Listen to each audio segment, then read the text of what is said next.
Welcome to the Art Lady's home. Today I'm going to show you how I made this little clay bird. And this one is resting on a garden stake, but I'm going to be making another one today that I'm going to use to rest on a shepherd's hook. But I'm going to show you how to form this. It's very simple. I use 2 slabs of clay, and I do have patterns. Just click on the title and it will take you to the links. I'm using this one on this hollyhock stake, and I do have videos on how I made the hollyhocks. Again, it's in the link below. Just click on the title and it will take you to the links.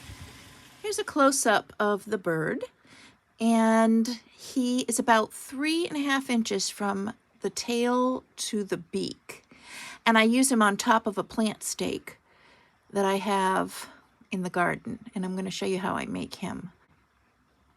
And he uses just a few slabs. And I do have these patterns available on my teacher store through TPT, and I'll put the link down below. If you hit the title of the video, it'll take you to the store where you can purchase the patterns.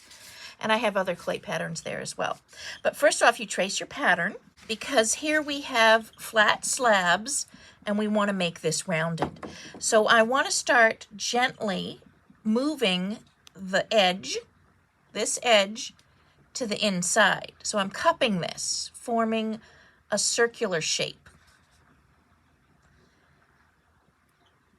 And I'm just simply moving the clay, supporting it and bending it so that it forms a little bowl in the middle. Now, I don't want to squish this because I don't want to change the thickness of the outer edges. I'm just slightly bringing them together. And I'm going to do that on both sides. If you start getting a little cracks, you can add a little bit of water here, because my clay is kind of dry. So I'm cupping it and bending it in. So you see how it's making this rounded, because I want my little guy to be rounded.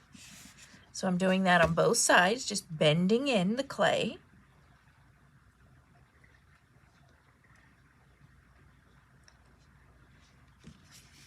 Now I'm going to join them together. Kind of line them up. Now at this point, I am not doing any bonding. I'm not blending the clay in. I'm just making sure they fit together. Okay, so I'm kind of seeing my shape now.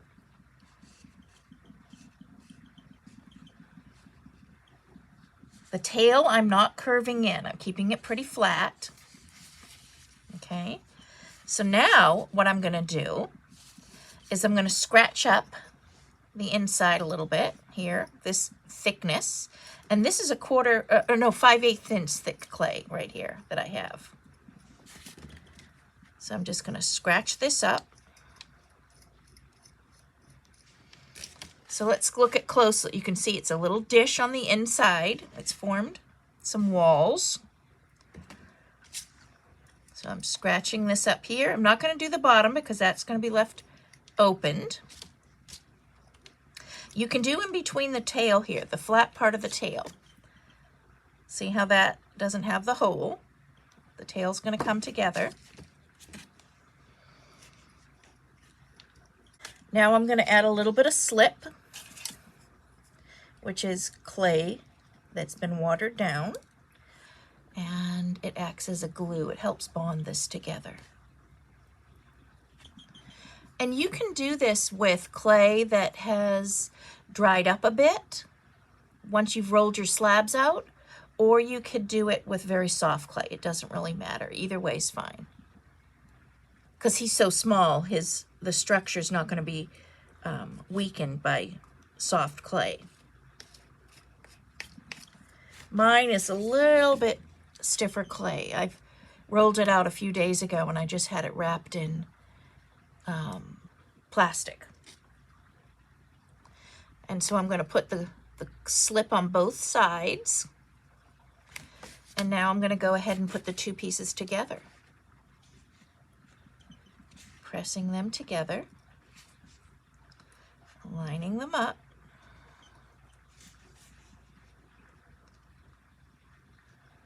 Now I'm going to put my finger inside so that I can support this on the inside. And I'm pressing. Now it's important that you don't stretch the clay when you're pressing. You don't want this to be all out of shape. You want it to gently go together. Beginners sometimes squish and push too hard and they thin out the clay. You want to keep it this 5/8 inch thickness most of the time. You're not going to be moving it too much. And you're joining the two pieces together.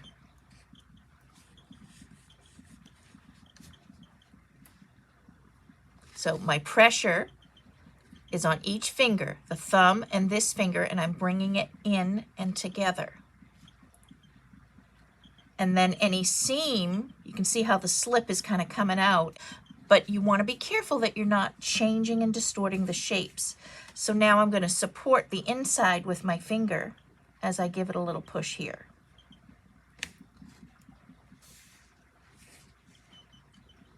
Pressing in together. Now on the inside, I'm going to be smoothing. It's kind of hard to see. I'm smoothing back and forth the seam. And there's a lot of slip inside here because as I've bonded and pushed this together, I'm blending my edges in here because I don't want these edges to come apart. So I'm going to really try and blend this clay together. And I'm taking the tool here. You can see how I'm coming down with it just to help with this. Sometimes even tapping is going to help bring those together. Now don't worry too much about the shape right now because we're going to shape it in a minute. We want to just make sure that these seams are secured together, because in the drying process you can see as I'm pushing, the clay's coming out, the slip is coming out here. That's a good thing. And then I can actually see my seam right here, which you don't want. You want to bond both sides together so that during the firing, they're not going to cause a weak spot and break, because that could be a potential crack there.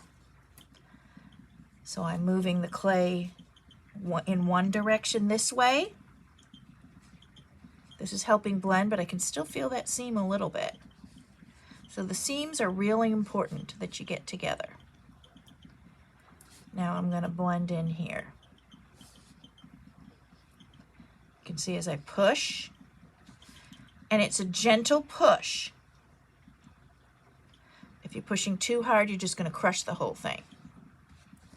Now with my tail,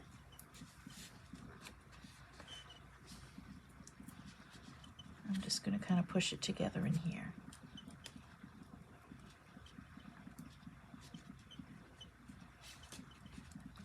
Now, as this dries, it's going to shrink and get smaller. That's why you're seeing my bird and this shape here. This is going to be the pattern for this.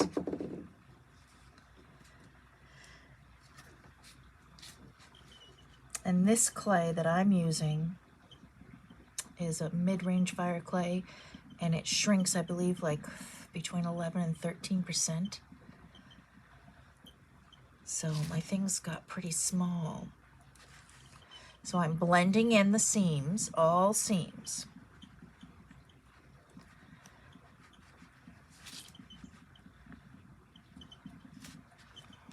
Now you can keep the tail. What I like to do is kind of bend the tail up a little bit. Now I'm pressing the tail flat, because if you look, this is thinner on this side and then this is flatter.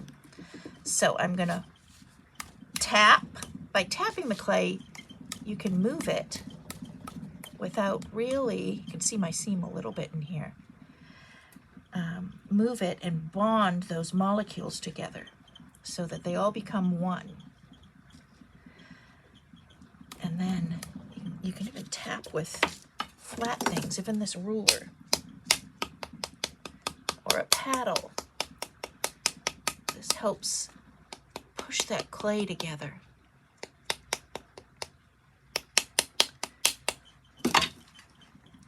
Now I want this to be flatter, and you can give character to the bird. You know, your tail can be out straight like this. This one seems to be flowing upward, so I'm going to keep this upward. Now I'm pressing and tapping. So now I'm shaping here. So once everything is joined really good, you can start deciding on, do you want your beak coming out this way? This has a little bit of a curve to the front for his chest. And you can even press in a little bit here, kind of around a neck, to form a neck if you want. So I'm just simply pressing down, giving him a back, but slowly and carefully. If you do these movements just a little bit at a time, and if you need to add water, if you see any cracks, start adding a little bit of water and blending in. But you can slowly develop the character of the bird. If you'd like to get details, and as much detail as you want, you can put more in if you'd like, or keep it very simple and abstract, kind of like what I did here, very simple. So when you're happy with the tail, then you can move on over here. I'm going to take my finger, smooth out, make sure all my seams are smooth together. Now I'm going to go ahead and put a little beak on. So I'm just going to take a pinch of clay. You can decide on how big you want your beaks to be. If you want a little beak or if you want a big one, this is just a little pinch of clay here. You can have him up, like he's looking up, which I think is cute. It gives character. Or you can have him looking down. You can even have his head turned around and have him looking this way, or front or side view like this. That's up to you where you want your beak to be. I'm just going to stick him here. So for the beak, I'm going to wet the clay a little bit. You can roll it in a little mini ball and then roll it into a small cone. And I'm going to give him a little bit of a point. Now, don't make this really skinny because that'll just break off. So you want it to be kind of chunky. So I'm using my fingers here to give it this triangular shape. Right, like so. Now decide where you want it. And what I'm going to do is just scratch it up a little bit. I'm going to use a needle tool to scratch it, because if I use this bigger tool, what's going to happen is it'll make a big mess everywhere. So I'm just giving light scratches, and then I'll put a little bit of this slip in. And I don't want my slip to be really runny for this. I'm going to look for some thicker slip here, if I can find some. And I'm just going to put a little bit on here. And then I'm going to flatten this. I'm just going to run my needle tool, giving some cross hatching, going one direction, going the other direction. And you can see that is not really thin. It's probably about 3/8 inch thick there. And so I've pressed that on. This one's kind of looking straight out. Actually, I want him looking, which is the beauty of clay. I want him pointing up a little bit, like right there. Let me scratch that up a little bit higher, just a tad higher. So if you don't like it, just move it. I'm going to put a little bit more slip on. That's too much. Stick it right up high. Yeah, I kind of like it like that. Now I'm going to show you how I do my eyeballs after I smooth this out. Now we're just going to take my edges and blend them in.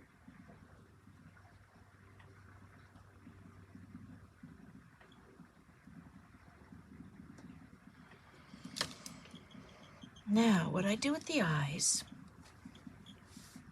I'm going to smooth out my area where I'm going to do the eyes. And you could put them, you want to see how they're right there, lined up with the beak. You want to make sure they're kind of equal on both sides. So I take it like this, I look at it, look at the beak, and then I want them to be, for these, I'm going to have them, I'm going to start with a tiny dot first. I'm going to do one over here, just a little dot, and then I'm going to do one over here. Now I'm going to double check to make sure they are looking like they're in the right spot. Nope, I need to move this one a little bit over here. That one looks pretty good, and that looks good there. So what I'm going to do, now you can get detail by adding little cheeks. If you want a cheek, you just take a little ball of clay. I'll show you how to do a cheek. I'm going to rub this in. If you want a little cheek, you make a little ball of clay, and you can put a cheek here. Press and blend it in. That just gives it a little bit of dimension when you're looking at it like that.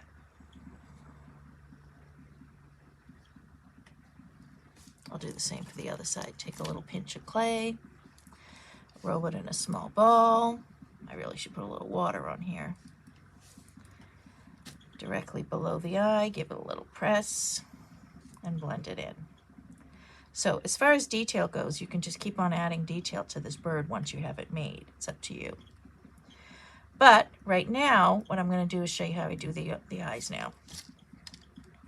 So I'm going to take the back of this tool, just any kind of a circular tool, back of a pencil, and I'm going to put it slightly in, twist and push in. So there, it went in about, say, 1/8 of an inch. Do the same on this side. So I have it lined up nice. Now, what I'm going to do is I take a little pinch of clay, and I'm going to do 2 of them. I want it to be a little bit smaller than the hole, and you want to make sure they're the same, so I always roll them together. I need to add more for this one.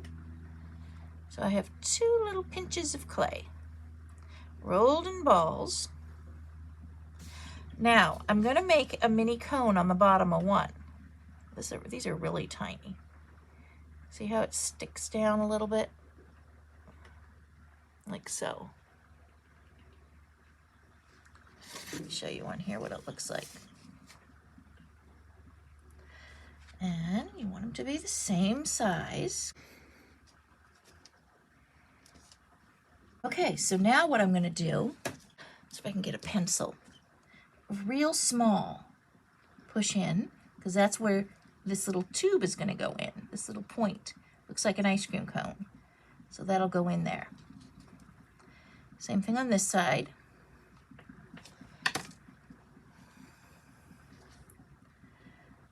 Now, what I'm going to do, I want to see how it fits.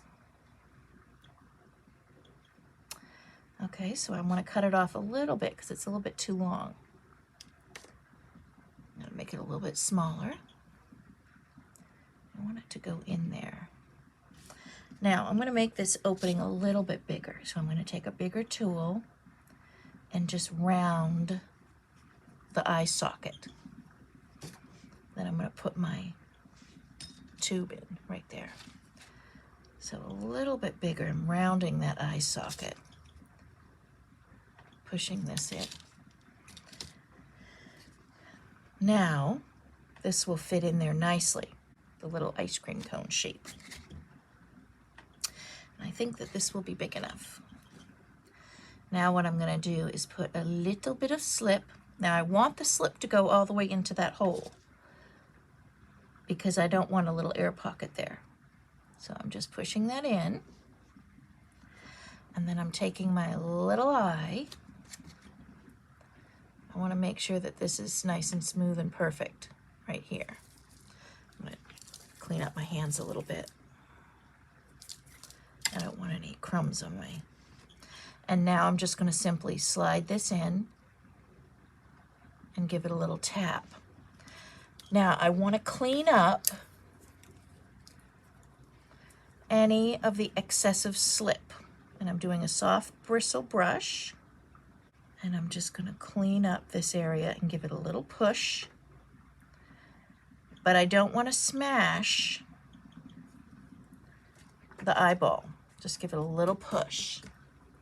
So the slip is going to act like a glue and keep that in there.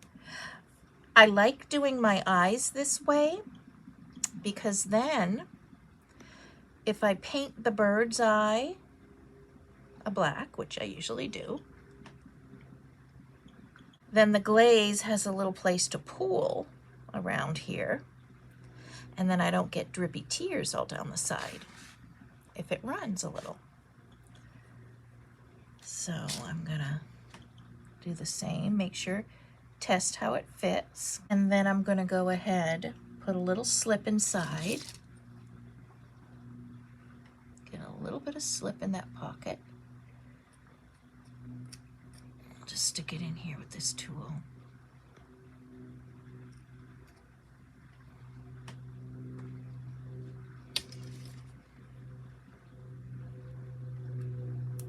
I might need a little bit more.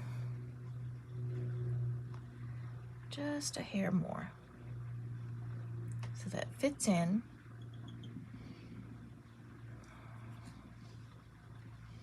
Give it a little press. And then clean it up with the brush.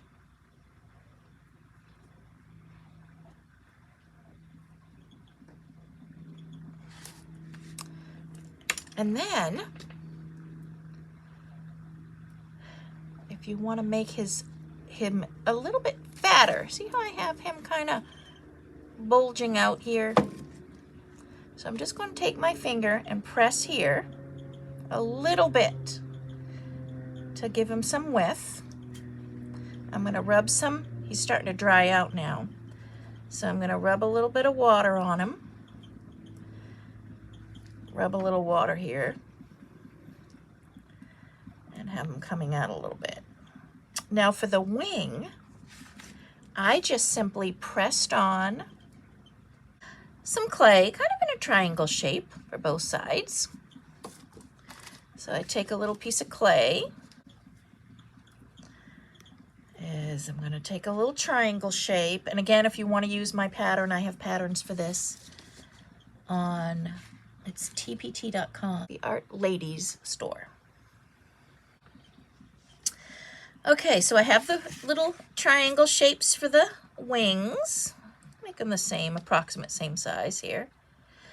And then what I'm going to do is place it on.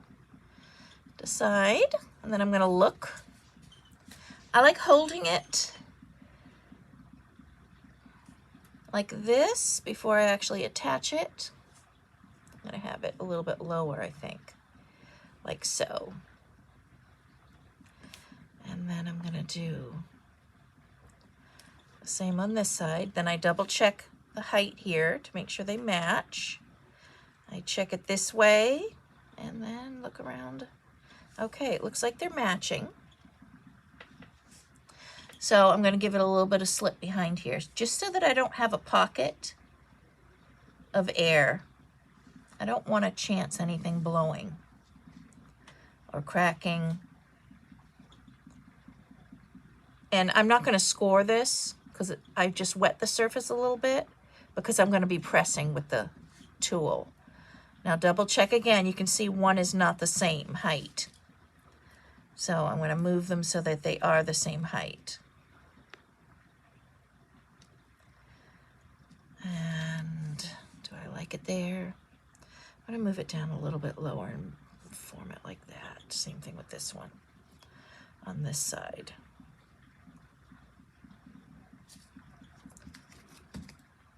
Okay, then I'm double checking again. This will probably come up a little bit. Now I'm going to tap it. By tapping, it's forcing the molecules of clay together. And then it's not moving the shape of it. It's not distorting it. If I push with my finger, I may get some distortions and fingerprints, but just tapping it kind of bonds them together nicely. Okay, clean up any edges. You can even clean up your edges with your paintbrush here.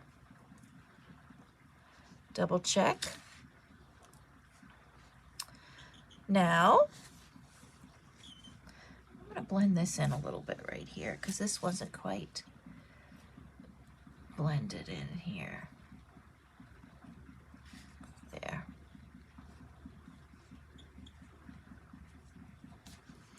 Now I'm going to press in some wing details, and I have this curved, nice little curved tool, and I just simply press, press, press, and it gives kind of a nice feather detail. So I'm going to press down here, press, press, press, and do the same here. Press, press, and then press, press, press for a nice little pattern here. Now, what I do for the bottom here of the wing, so it's jagged a little bit, you can take and slice off some of this clay and give it a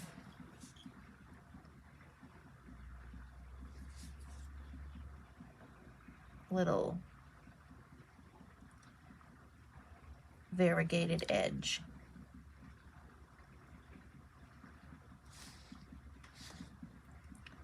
Press it in,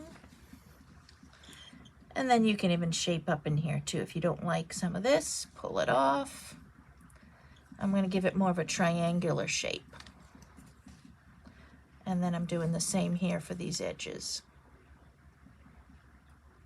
giving a little V so it's feathery looking, and just pulling it. See how it makes it a little bit more delicate and not so clunky. It's just prettier.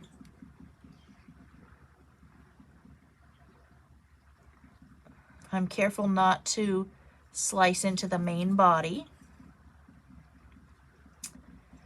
And you can do the same thing for the tail if you want some texture in your tail. And I'll show you that in a second. Sometimes when you have, the more texture you have, it depends on the look you're going for. You have more areas where the clay, or the glaze rather, can catch. And depending on the glaze you're using, these areas can create some beautiful designs with your glazing. So let me show you here. This is breaking where the glaze comes off the clay. And so I didn't have any, let me clean it up because my hands were so dirty. I didn't have any coming down the back of him. And if I did have some lines or texture down the back, I'd get some more color variation in the glaze. I might do some in the tail here. So if I put some lines in the tail, then I get more of that glaze breaking and pooling. And where the glaze pools, it's darker. And so you have variations of color. And in this one, I actually put some pink on top, and so the pink and blue turned it purple. So you have some glaze mixing. But it broke a lot. There was a lot of breaking here, and you can even rub off. I think that's what I may have done too. After I did the blue, I rubbed this off and then put some pink on top. And the pink pooled together and made the purple, but when I rubbed off the top, it gave this white area on the wing, which is kind of a cute effect. It makes a different color. You can see it a little bit more on this side where the glaze pooled and made the pinky purple color. And you can see here how the glaze filled in the eyes, the eye socket, and that way the black didn't run all down. If you do underglaze, it won't run, but then it's an underglaze and a clear glaze on top. This was just a Mako stroke and coat that I did here, and a Mako stroke and coat on the little beak. And there's my little guy. I might have his tail curving, maybe give him a little curve. So just by pinching, look what it's done. It changed the character of the bird. I won't have him curve that much. I'm going to pull it down a little bit too. There. And I am going to do some texture in the tail. I'll show you what I mean. And I'm going to just slide my tool down and give some grooves. Like so. And then if you take your paintbrush here you can smooth out any of those grooves that you need. And put some back if you need to. The longer, these are just the longer tail feathers. And it'll give some texture interest. And as you're cleaning this up, so once this becomes leather hard, you can clean it up with a sponge, and that'll take away any of the rough pieces. And then you can add any other detail too with your tools. There, I'm just going to give some lines to here. But that's basically how you make the little bird. And of course you do the same thing for the wing on the back. And he's going to go on top of a garden stake. All right, I'm going to show you what he looks like when he's done right here. I did add some more lines down here. I put some in the back too to catch any of the glazes. And I also took a needle tool and made some holes through here into the tail. That way, in case there's any air pockets, it's going to help dry it, but also I don't want to take chances of anything exploding in the kiln from, you know, not being fully dried out or having air that's inside. I just don't like taking chances. If you can poke a hole to prevent something from happening in the future, I think that that's worth poking a hole. And I have a hole here on the side under each wing so that he can attach. I have this trellis he's going to go on. It's a shepherd's hook with some potted plants, and so the hook is like this. So he's going to rest on the hook, and then I'm going to be putting some zip ties right in here to hold him. So that it'll look like this.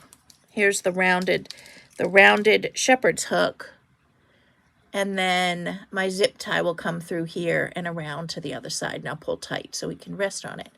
Now I also carved in a little bit here on this bird so that he can have there's a little channel here for it to rest on the shepherd's hook. I did it on both sides so that say this is the round shepherd's hook, the metal shepherd's hook. He's resting there. It'll give it a little bit more stability so that he doesn't flop down under the shepherd's hook. So he sits up nicely. Hopefully that's my plan. I'll give you some close-ups. Oh, another thing, if you want to put in, which sometimes looks a little bit better, I do this on my larger birds. I didn't do him on my little guy over there, but if you press in a little bit of a line here, it just gives a little bit of an indentation to show like a highlight in the eyeball.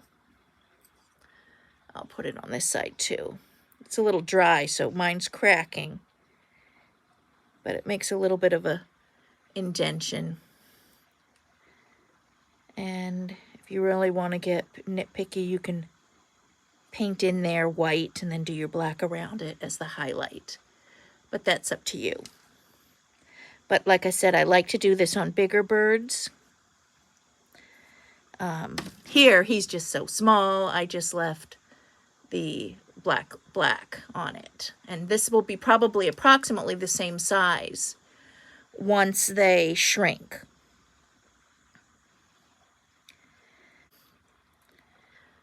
So there you have it. I hope you enjoyed the video.